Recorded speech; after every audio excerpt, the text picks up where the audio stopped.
끝까지 가야 할 길. 고린도전서 9장 19부터 27절. 내가 모든 사람에게서 자유로우나 스스로 모든 사람에게 종이 된 것은 더 많은 사람을 얻고자 함이라. 유대인들에게 내가 유대인과 같이 된 것은 유대인들을 얻고자 함이요 율법 아래에 있는 자들에게는 내가 율법 아래에 있지 아니하나 율법 아래에 있는 자같이 된 것은 율법 아래에 있는 자들을 얻고자 함이요 율법 없는 자에게는 내가 하나님께는 율법 없는 자가 아니요 도리어 그리스도의 율법 아래에 있는 자이나 율법 없는 자와 같이 된 것은 율법 없는 자들을 얻고자 함이라. 약한 자들에게 내가 약한 자와 같이 된 것은 약한 자들을 얻고자 함이요 내가 여러 사람에게 여러 모습이 된 것은 아무쪼록 몇 사람이라도 구원하고자 함이니 내가 복음을 위하여 모든 것을 행함은 복음에 참여하고자 함이라. 운동장에서 다름질하는 자들이 다 달릴지라도 오직 상을 받는 사람은 한 사람인 줄을 너희가 알지 못하느냐. 너희도 상을 받도록 이와 같이 다름질하라.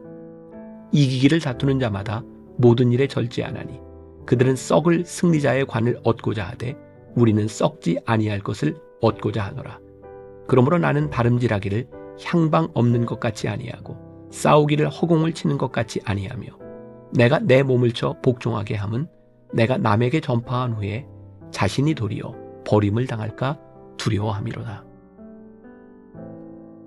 바울은 세상에서 누리던 모든 자유를 포기하고 종이 되기로 선택합니다. 그는 종처럼 살았지만 진정한 자유인이었습니다. 왜냐하면 그는 마음의 간절한 소원을 따라 살았기 때문입니다. 사도 바울이 승리의 인생을 살 수 있었던 것은 남다른 인생 철학과 윤리관이 있었기 때문입니다. 오늘 본문을 요약하면 운동장에서 모든 선수가 달릴지라도 상을 받는 사람은 한 명뿐입니다. 이기기를 원한다면 절제하고 정확한 방향으로 달려야 합니다. 사도 바울은 하나님이 주신 거룩한 소원을 이루기 위해 절제해야 한다고 말합니다. 그는 자신의 욕망 때문에 늘 고민했습니다. 그에게는 썩지 않을 승리자의 관이라는 분명한 목표가 있었습니다. 그는 하나님의 은혜를 경험했고 그 은혜로 종으로 살겠다고 결심했습니다. 사도 바울은 이 목표를 이루기 위해 자기 몸을 쳐 복종하게 한다고 말합니다. 이는 욕망에 꺾이지 않기 위해 끊임없이 애쓴다는 뜻입니다. 그는 자기 본성을 잘 알고 있었습니다. 화와 욕심과 시기와 질투가 있었습니다. 칭찬받고 높임을 받으려는 명예욕도 있습니다. 이러한 본성은 끊임없이 다스려야 합니다. 사도 바울은 도리어 버림받을까봐 두려워했습니다. 그래서 그는 계속해서 자기 욕망을 쳐서 복종시키고 올바른 방향으로 가기 위해 노력했습니다. 버림을 당할까 해서 버림으로 번역된 헬라어 원어 아도키모스는 당시 운동 경기에서 많이 쓰이던 전문 용어로 인정받지 못하다, 자격이 없다라는 뜻이 있습니다. 사도 바울은 자신을 선포자요, 경기자로 생각했습니다. 혹 사역에 바빠서 자신을 돌보는데 소홀히 하여 자격을 잃을까봐 늘 주의했습니다. 영광스러운 승리는 끝까지 그 길을 정정당당하게 지나온 사람들의 몫입니다. 사도 바울에게 가장 영광스러운 승리는 잃어버린 영혼을 한 명이라도 더 구원하는 것이었습니다. 이를 위해 바울은 개인의 권리를 기꺼이 포기했습니다. 믿음의 승리라는 길을 달려가고 있습니까? 내가 절제해야 할 것은 무엇입니까? 올바른 방향으로 가고 있음을 확신합니까? 오늘은 10월 18일입니다. 끝까지 가야 할 길. 오늘 우리가 함께 읽은 본문 말씀 고린도전서 9장 19절부터 27절까지 말씀은 사도 바울이 여러 고백을 했지만 그중 아주 유명한 구절이 하나 나와 있죠. 9장 27절 말씀을 제가 읽어드리도록 하겠습니다. 내가 내 몸을 쳐 복종하게 함은 내가 남에게 전파한 후에 자신이 도리어 버림을 당할까 두려워함이로다. 사도 바울이 평생을 사역자로 살아가면서 그에게 있었던 두려움이 있어요. 저는 그 마음이 참 많이 이해가 됩니다. 내가 복음을 전한 후에 마지막에 버림을 받는다면 내가 얼마나 불쌍한 사람이겠는가. 내가 평생을 이렇게 헌신했는데 내 삶을 부정하는 것 같은 그 인생의 마지막을 맞이하면 우리는 얼마나 불행한 사람인가.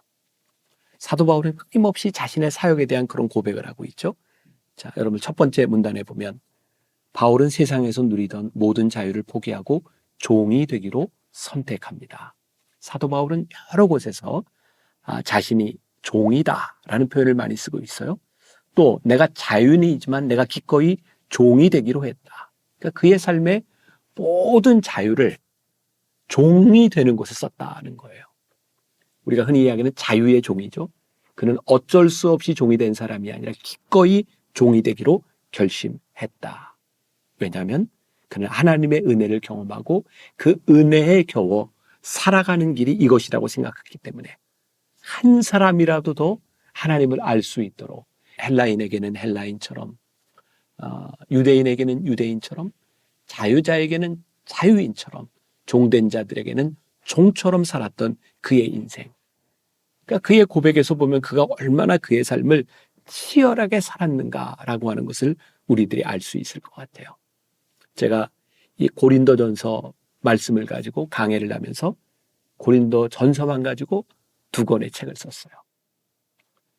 그중 첫 번째 책이 치열한 복음, 두 번째 책이 치열한 순종이었어요.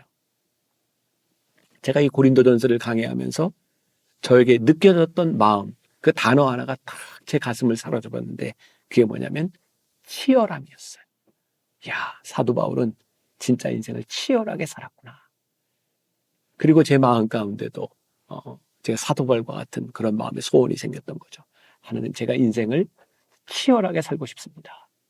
내가 인생의 마지막에서 하나님, 저 열심히 살았죠. 라고 말할 수 있는 치열함, 그런 삶을 살았으면 좋겠다. 사도 바울도 그렇고 저도 그렇고 이 말씀을 나누는 여러분들도 다 마찬가지일 거예요. 그래, 내가 치열하게 살아야지. 끝까지 버림받지 말아야지. 사도 바울은 그의 인생을 치열하게 살아가는 데 있어서 중요한 게 있다. 그 뭐냐면 두 번째 문단에 나오는 단어 하나, 절제라는 말이었어요. 사도 바울은 하나님이 주신 거룩한 소원을 이루기 위해 절제해야 한다고 말합니다. 이게 무슨 말일까요? 그 위대한 사도 바울도 하나님의 일을 하는데 끊임없이 자기 자신을 절제하지 않으면 자기 속에서 올라오는 자신의 욕망에 늘 휘둘릴 수 있는 가능성을 가지고 있었던 거죠.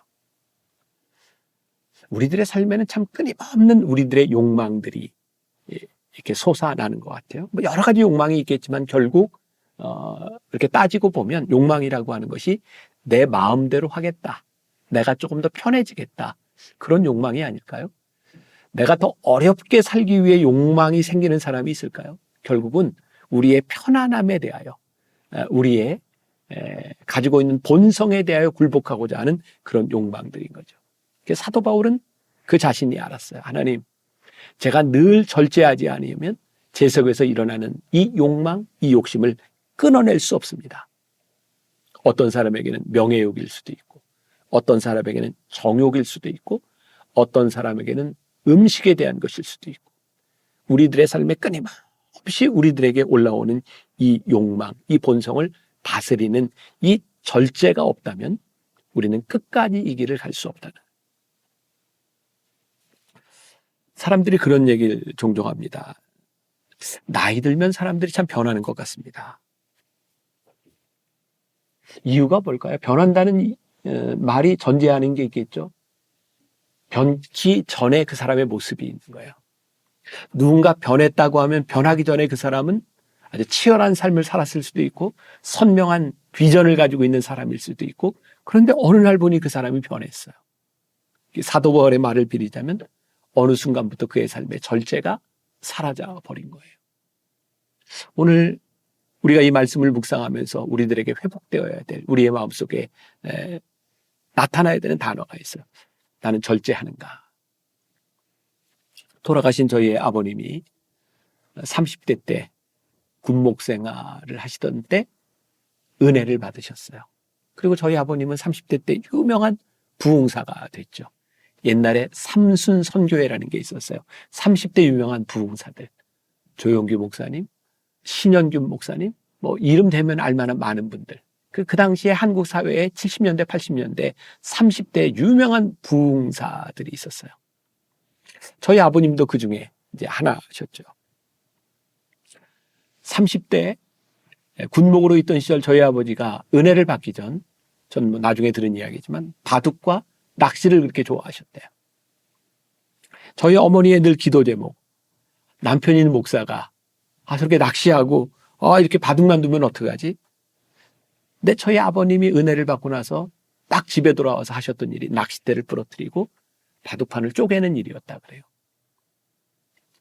우리들이 스스로의 욕망을 절제할 수 있는 능력이 있으면 얼마나 좋겠습니까? 아마 그때 저는 아버지의 마음이 이해가 되거든요.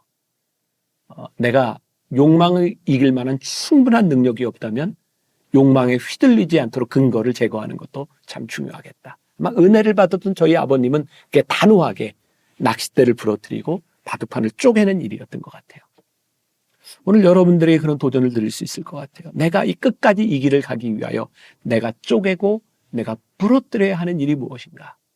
내 가슴을 뛰게 했던 치열한 삶을 살아가는 데 방해가 되는 그 무엇?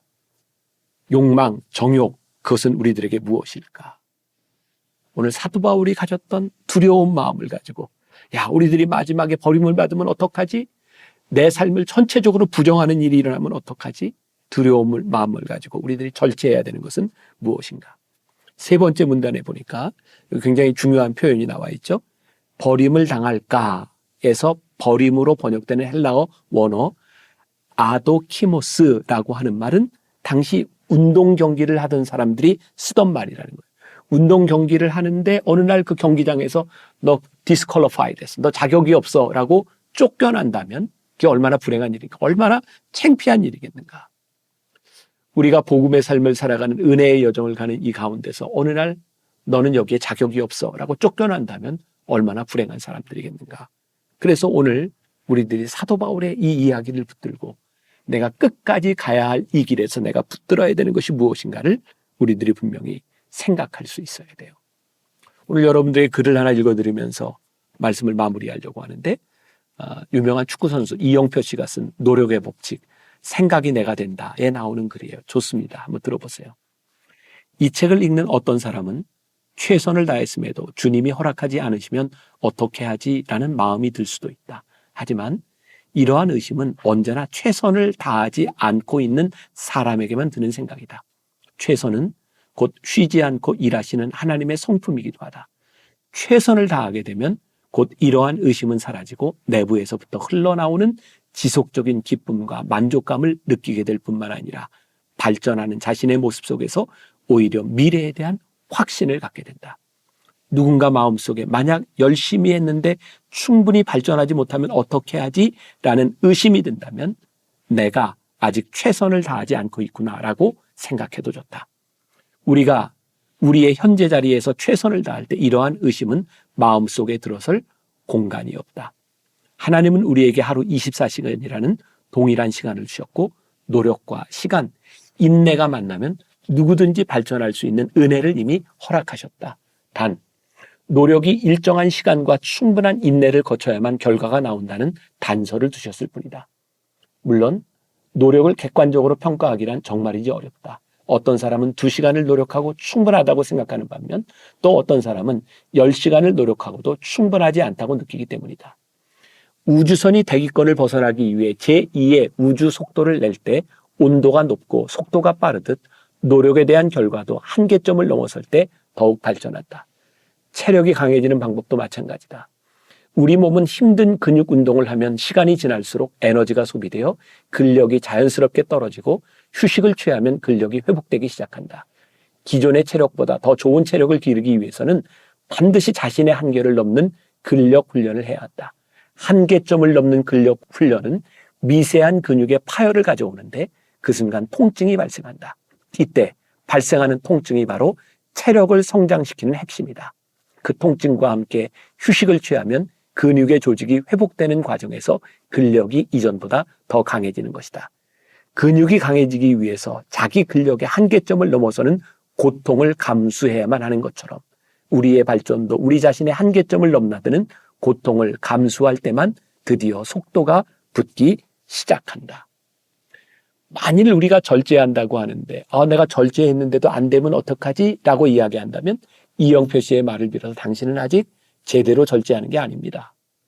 또 이영표 씨의 말을 빌려 이야기한다면 우리들이 절제할 때에 그 절제의 아픔을 경험하지 못했다면 우리는 충분히 절제하지 못한 것일 수도 있어요. 절제가 힘들고 아픈 만큼 우리를 영적으로 성장시키고 그 절제의 힘듦이 우리를 붙들어 줄 수 있다는 사실을 우리들이 기억하면서 오늘 우리들의 하루의 여정 가운데 우리의 인생의 여정 가운데 우리들이 끝까지 붙들어야 되는 이 절제를 내가 갖고 있구나. 우리 느낄 수 있는 그런 하루가 되었으면 우리가 승리할 수 있지 않을까요? 기도하겠습니다. 사도 바울이 끝까지 주어진 길을 가기 위하여 치열하게 고민했던 그 음성을 우리들이 듣습니다. 우리도 오늘 동일한 고민을 합니다. 하나님, 마지막에 우리가 버림을 받는다면 우리가 얼마나 불행한 사람들일까요? 그래서 우리가 이 길을 끝까지 가기 위해서 절제하기 원합니다. 힘들고 아플지 모릅니다. 그러나 이 절제를 통하여 우리들에게 주시는 영광이 있음을 우리들이 믿기에 믿음으로 이 길을 달려갈 수 있는 주의 거룩한 백성들이 되게 하여 주옵소서. 예수님의 이름으로 기도했습니다. 아멘.